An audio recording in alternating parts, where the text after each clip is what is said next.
This is the first time I've been in Rio with the full team, and that's pretty important. And it's also the first time I've been here in August.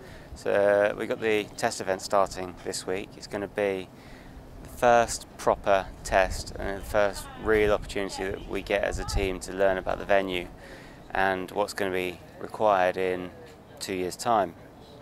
Behind us here we've got a flamingo course, which is the medal race course. That's where the medals are going to be won this week, and in 2 years' time.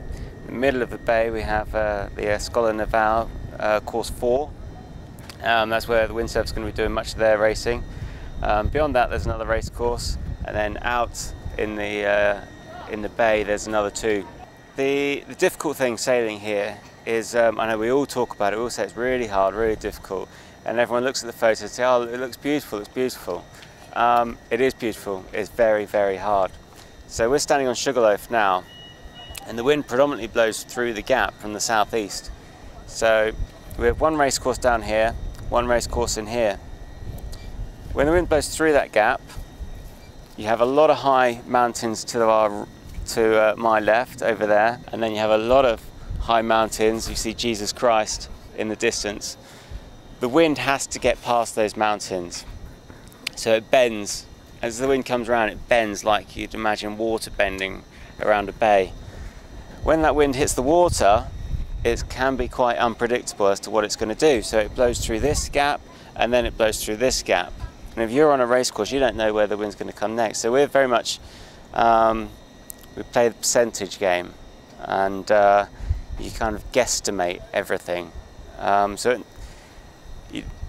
Sometimes you roll the dice, but generally you try and build up an idea and build up a picture of what's going on with the wind, and you try and find patterns. So that's what we do on a day-to-day basis. That's why we do lots of racing. That's why we do lots of training in the bay. The other difficult thing is the tide. So as the tide comes in the entrance here, you have a little island down here, you have a headland here, headland, lots and lots of headlands, and when the tide goes past the headlands, the tide bends just the same as the wind bends. And normally that would be quite predictable, but here in Rio it seems to be quite unpredictable, and it changes an awful lot.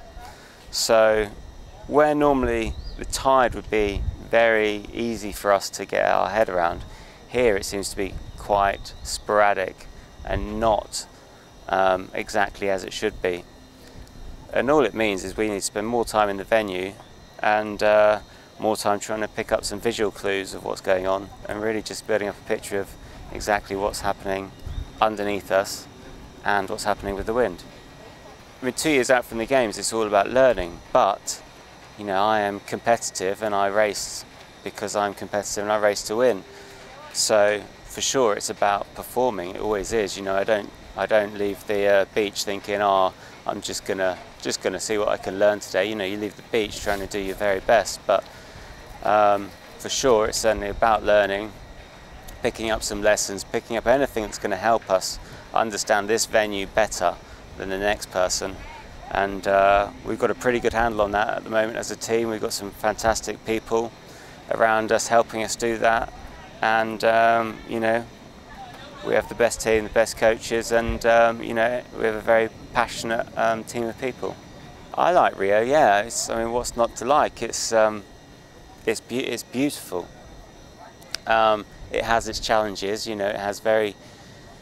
It's a lot of things that are very similar to China in the logistics. It's you know, it's not that easy. People don't really speak English, and it's just a bit different from Europe. You know, everything's a bit slower, everything's a bit harder, everything's a bit more expensive. But it's just the challenge of the Olympic Games, and it's about who adapts best and who manages with all those things better than the next person. And I suppose that's one of the benefits of being part of the British sailing team.